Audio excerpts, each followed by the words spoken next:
Warahmatullahi Wabarakatuh dan selamat sejahtera kepada semua yang menonton YouTube ini. Jadi pada malam ini saya ingin menyampaikan ataupun memberi taklimat berkaitan dengan pendaftaran peperiksaan SPM persendirian dan juga SPM ulangan bagi tahun 2022. Jadi untuk makluman semua pelajar khususnya dan juga para ibu bapa yang menonton YouTube ini.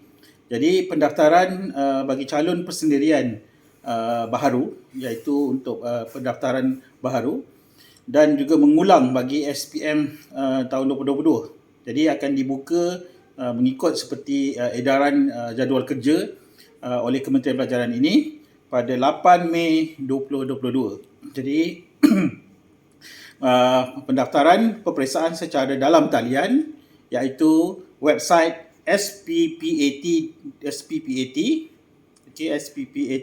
2 pada 8 Mei 2022 calon bagi calon persendirian baharu 8 Mei 2022 hinggalah 10 Julai 2022. Jadi itu ialah tarikh pendaftaran untuk calon baharu persendirian dan juga calon mengulang bagi tahun 2022. Seterusnya, yang kedua, bagi pendaftaran lewat, maksudnya pelajar-pelajar yang mendaftar untuk mengambil SPM persendirian bagi tahun-tahun ini, tahun 2022, tetapi lewat. So tarikh mengikut yang ditetapkan oleh pihak kementerian ini ialah pada 24 Julai 2022 hingga 31 Oktober 2022. Maksudnya di sini, sesiapa pelajar atau calon yang mendaftar pada 24 Julai sehingga 31 Oktober tahun 2022 akan dikenakan cas lewat daftar, cas lewat daftar sebanyak RM150 dikenakan bagi setiap permohonan. Jadi cas tidak termasuk bayaran asas dan juga bayaran mata pelajaran. Saya ulang balik kepada semua pelajar-pelajar yang berhasrat untuk mengambil SPM persendirian, iaitu yang tidak pernah menduduki SPM, dan juga calon-calon SPM ulangan, maksudnya yang nak memperbaiki result SPM sebelum ini. Jadi tarikh pendaftaran untuk lewat ni, pendaftaran lewat pada 24 Julai hingga 31 Oktober tahun 2022. Jadi untuk makluman anda, ada dua pendaftaran. Pendaftaran pertama, pendaftaran peperiksaan dalam talian mulai 8 Mei hingga 2022 hinggalah kepada 10 Julai 2022. Itu pendaftaran yang pertama. Sekiranya pelajar lewat daftar, maksudnya daripada tarikh tersebut, pendaftaran akan mula untuk pendaftaran lewat bermula pada 24 Julai hingga 31 Oktober 2022. Bermaksud kamu daftar pada tarikh tersebut, maka kamu akan didenda RM150. Itu ialah untuk bayaran denda sahaja. Tidak termasuk subjek yang kamu ambil telah 6 subjek ataupun lebih. Itu bayaran yang lain. Yang ini semua bayaran-bayaran ni perlu dibayar secara online. Seperti tahun lepas, iaitu bayaran secara online dalam talian sahaja dibenarkan. Okey, seterusnya kita tengok yang ketiga untuk makluman semua para pelajar bagi tahun 2022. Okey, kalau kita lihat di sini, proses-proses yang lain sama seperti tahun lepas, iaitu perlu mencetak